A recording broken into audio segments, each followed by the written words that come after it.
En los comienzos del universo se formaron los cuerpos más brillantes y luminosos que jamás hayan existido. Actualmente ya no están, pero se pueden observar porque están muy atrás en el tiempo. Entonces, al observar objetos muy lejanos, a más allá de 10.000 millones de años luz, ahí se pueden detectar. Y como son tan luminosos, a tanta distancia también se pueden ver.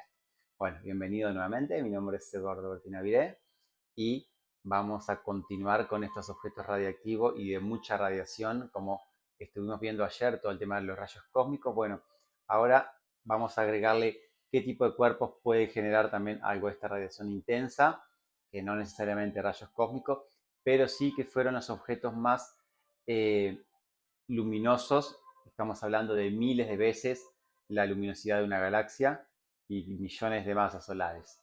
Bueno, si es la primera vez que me estás viendo, te cuento que todos los días grabo un video, así que si te interesa la ciencia, la física, astronomía, cosmología, astrofísica, siempre vamos variando los temas, pero siempre todos los días un video 10, 15, 20 minutos sobre todos estos temas. Y bueno, si conoces a alguien, algún familiar conocido que le interesa todo esto, bueno, los exhorto a compartir, a difundir todo este material, que hay mucho material, hay muchos videos, uno por día, y así que a compartirlo. Bueno, gracias.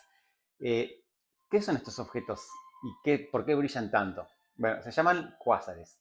Estos cuásares son objetos, básicamente son núcleos de galaxias muy, muy, muy activas. Y estas se formaron en los comienzos, en los primeros millones de años del Big Bang. ¿Por qué? Primero que nada, 13.700, 13.800 millones de años prácticamente tiene el universo. Cuando estamos mirando atrás en distancia, estamos mirando atrás en el tiempo. Entonces decimos, bueno, hay un objeto que está a, por ejemplo, estos 10.000 millones de años luz. Bueno, ¿qué quiere decir esto? Que la luz ha tardado 10.000 millones de años, por lo tanto, si el universo tiene 13.800 millones, ese objeto emitió la luz 3.800 millones de años después del Big Bang, o sea, en la primera cuarta parte de lo que sería el, todo el universo hasta ahora. Entonces, estos cuásares son núcleos de galaxias muy, muy activas. Entonces, en un principio, cuando se formaban las galaxias, primero que nada, movemos la película de la expansión del universo y nos vamos hacia atrás. Estamos hablando de 3.000 millones de años luego del Big Bang o antes, y estamos en un espacio, un universo mucho más pequeño, porque si se va expandiendo y lo hace de forma acelerada, si nos vamos hacia atrás era mucho más chiquito. Entonces, con la misma cantidad de masa estaba todo mucho más comprimido. ¿Esto qué pasa? Que había mucho más densidad de gas, de polvo al momento de formarse objetos, estrellas, galaxias, todo lo que se formaba. Hay una hipótesis de que, bueno, lo que se llaman estrellas de tercera, de clasificación de tercera etapa, en el cual estas eh, eran estrellas únicamente de hidrógeno y helio. Entonces, estas podían tener cientos o incluso se dice que hasta 1.000 masas solares. O sea, un modelo de formación estelar ahora eh, no da más de 120 masas solares porque ya supera lo que es el límite de Eddington, que la presión de radiación termina expulsando las capas exteriores y con tanta presión de radiación no puede acretar tanto material, tanta masa.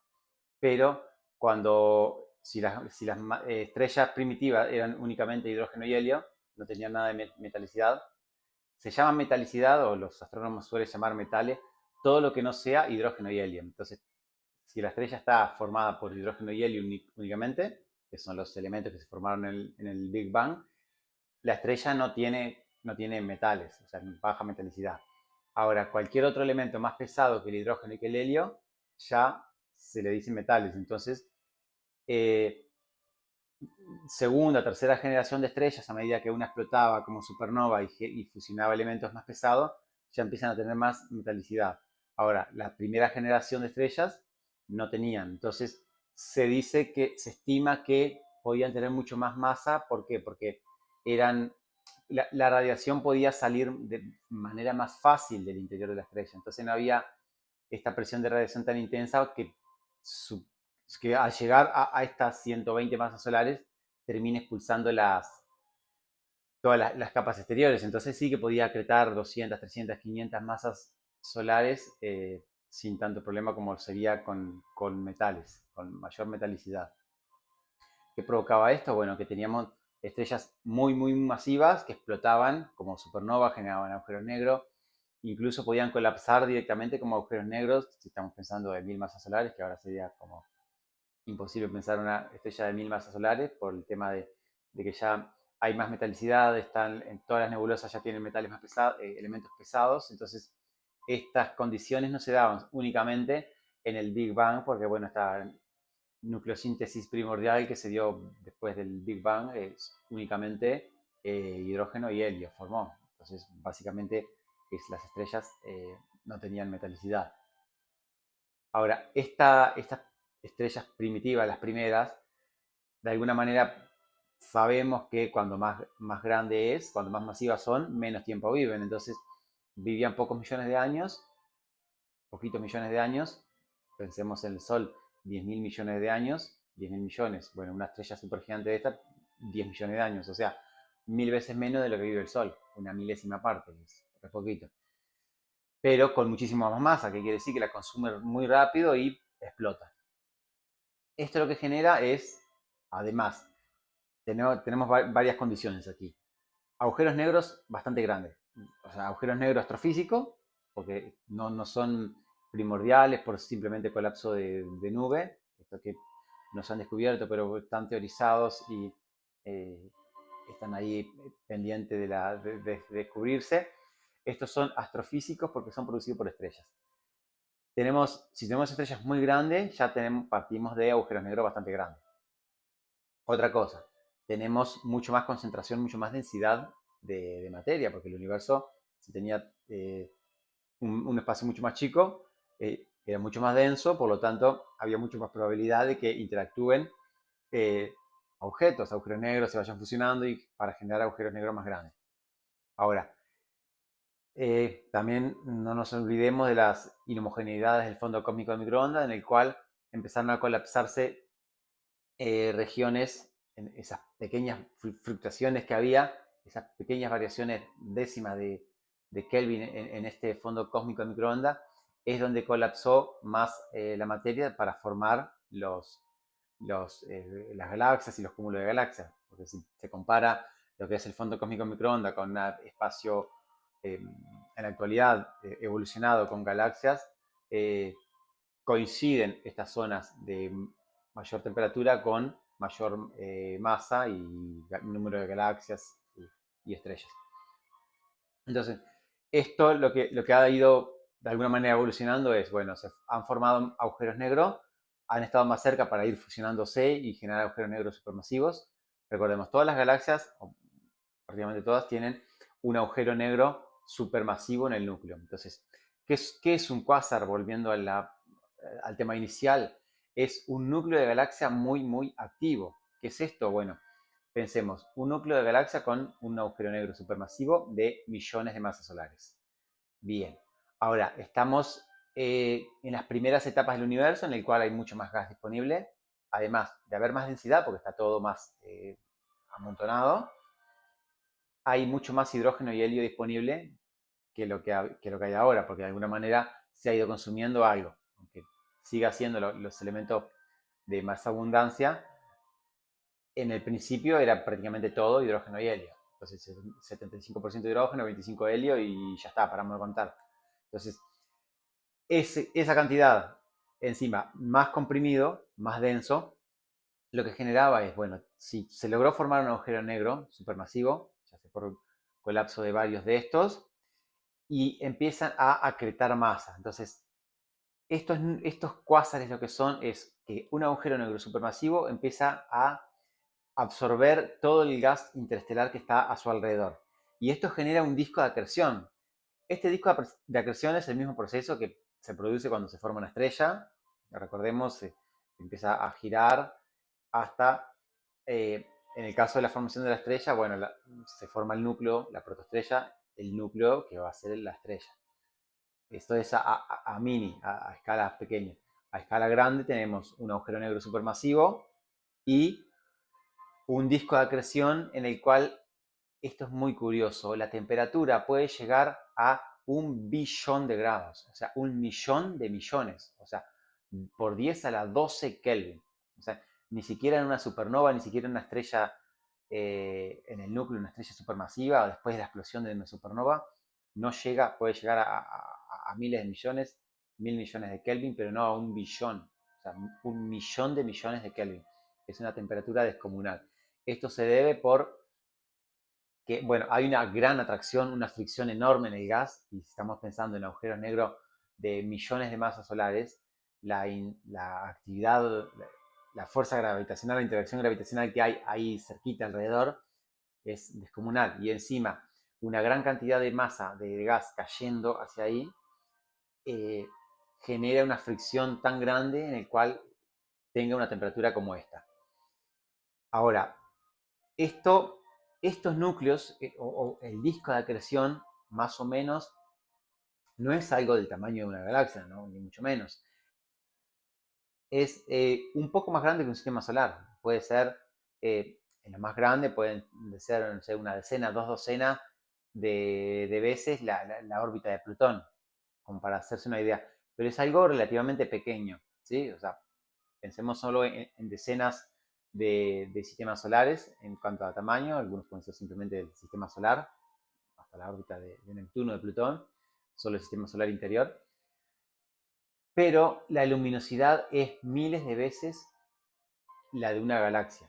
Pensemos esto, la galaxia, la Vía Láctea tiene 100.000 años luz de diámetro, o 50.000 años luz de radio. Esta 100.000 años luz de diámetro comparado con el sistema solar, que son horas o días luz, como muchas semanas luz en estas partes más externas. Estamos hablando de semanas, de días o semanas luz comparado con 100.000 años. Hay una gran diferencia. Esto es en cuanto a tamaño, la enorme diferencia que hay en cuanto a tamaño. Sin embargo, este cosito de semanas o días luz de tamaño brilla miles de veces más que algo de 100.000 años luz de diámetro. ¿Qué ocurre cuando se está observando en el espacio? Que primero, es tan luminoso que termina opacando de alguna manera, termina eclipsando todas las estrellas, lo que se esté formando alrededor. Entonces, si tenemos una estrella, una galaxia no tan evolucionada, pero pensemos en la Vía Láctea, y tenemos el agujero negro supermasivo, que el nuestro está lo más tranquilo. Pero si tuviese eh, una luminosidad de este tamaño, estaríamos pensando en que brilla 1.000 veces más ese pequeño núcleo que el resto de la galaxia. Entonces, si se está mirando de lejos, directamente no se ve todo lo otro porque tenemos algo que brilla más de 1.000 veces ahí en el centro. ¿De dónde sale este brillo? Bueno, todo el gas que está absorbiendo, esta fricción que les decía recién. Se estima que los cuásares más grandes consumen más de una masa solar por día. O sea, 1.000 masas solares en promedio por año. Así que 2, 3, 4 masas solares por día. O sea, 3 soles, 4 soles están siendo devorados de alguna manera por el agujero negro supermasivo. Esta enorme cantidad de materia que está acretando es lo que genera, bueno, esta gran densidad en el disco, y a su vez genera, eyecta materia por los polos. Entonces, estos jets pueden tener miles de años luz de longitud. Ahora sí estamos hablando de un tamaño enorme. Miles de años luz. Solo los jets que están saliendo de los polos por esta materia que está siendo acretada. En estos, bueno, es un plasma que sale a velocidades cercanas a la de la luz. También pensemos en la energía que está produciendo esto, que brille miles de veces una galaxia. Imagínense con la energía que está saliendo este chorro de plasma por los dos polos. Estos chorros de plasma a su vez están emitiendo ondas de radio por la radiación sincrotrón. Entonces, ¿qué pasa? Que, bueno, primero que nada, fueron descubiertos de alguna manera así, por eso el nombre de quasar en inglés, que son fuentes de radio cuasi estrellas. Entonces, de ahí proviene la palabra de quasar, porque fueron detectados con una fuente de ondas de radio, pero no se observaba nada que había para que emitiera eso. Después se detectó de que había como una estrella, en realidad era el quasar, pero ¿qué pasa? Estamos hablando de algo que está a 10.000 millones de años luz, entonces cuando miraron, parece una estrella, es un puntito luminoso.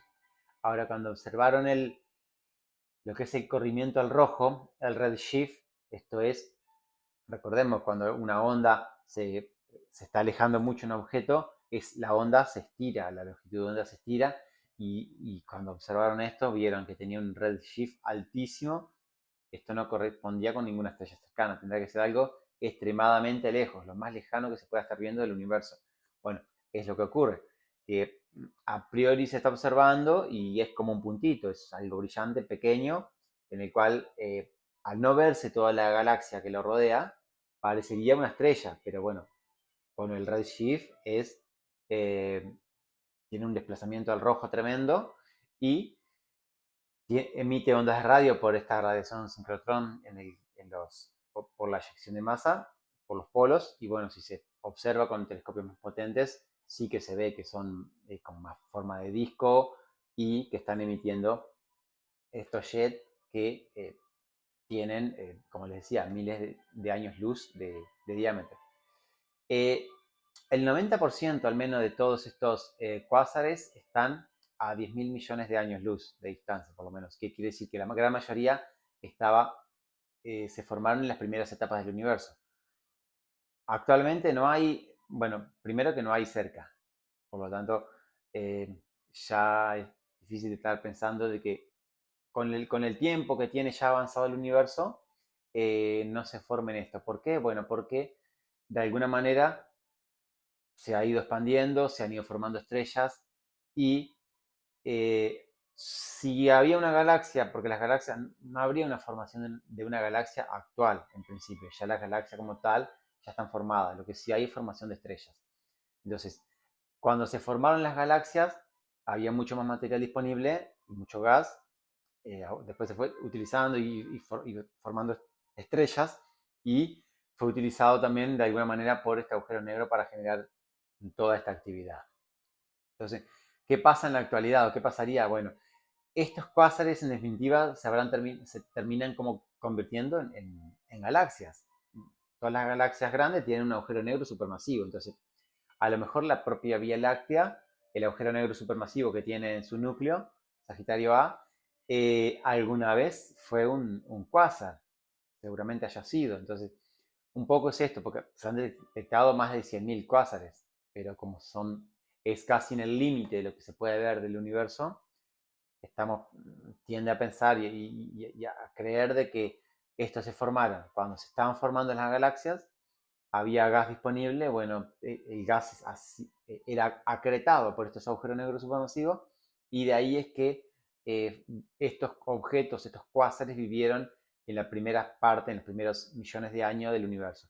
Después, como terminaron de consumir todo ese gas, simplemente quedó la galaxia como las conocemos ahora y ya está, estos objetos ya no están ahora. Ahora podría pasar, por ejemplo, la galaxia Andrómeda está en dirección de colisión con la Vía Láctea. Dentro de 5.000 millones de años, ya el Sol estaría muriendo, 5.000 millones de años, van a terminar colisionando. Estas dos galaxias se van a fusionar. ¿Qué va a pasar acá? Bueno, hay varias cosas.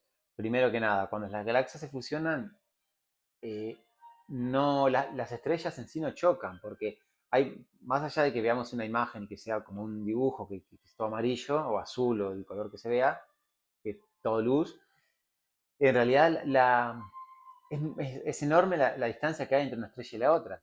Entonces, en general no chocan estrellas. O sea, las galaxias se terminan fusionando por interacción gravitacional, pero las estrellas individuales no chocan. Ahora, ¿los agujeros negros se podrían fusionar? Pues sí, se podrían fusionar, a lo mejor no, a lo mejor sí. ¿Qué pasa? Si se fusionaran dos agujeros negros, ahí podría pasar, bueno, una onda gravitacional descomunal, porque estamos hablando de agujeros negros de millones de masas solares, y Si hay objetos cercanos que en esta interacción se hayan atraído y hayan quedado orbitando o cayendo en este agujero negro supermasivo o hipermasivo que se iría a formar, podría activarse un poco. Entonces los agujeros negros en definitiva son como unos cuásares en potencia o latentes. Si las condiciones se dan como para que empiece a caer de alguna manera gas, ya sea porque se fusionaron dos estrellas o porque alguna otra cosa, pero en general las estrellas ya están más o menos orbitando, se han estabilizado de alguna manera. Lo más que tendría que pasar es que terminen colisionando dos galaxias como para reactivar estos agujeros negros y que se vuelva a formar un quasar.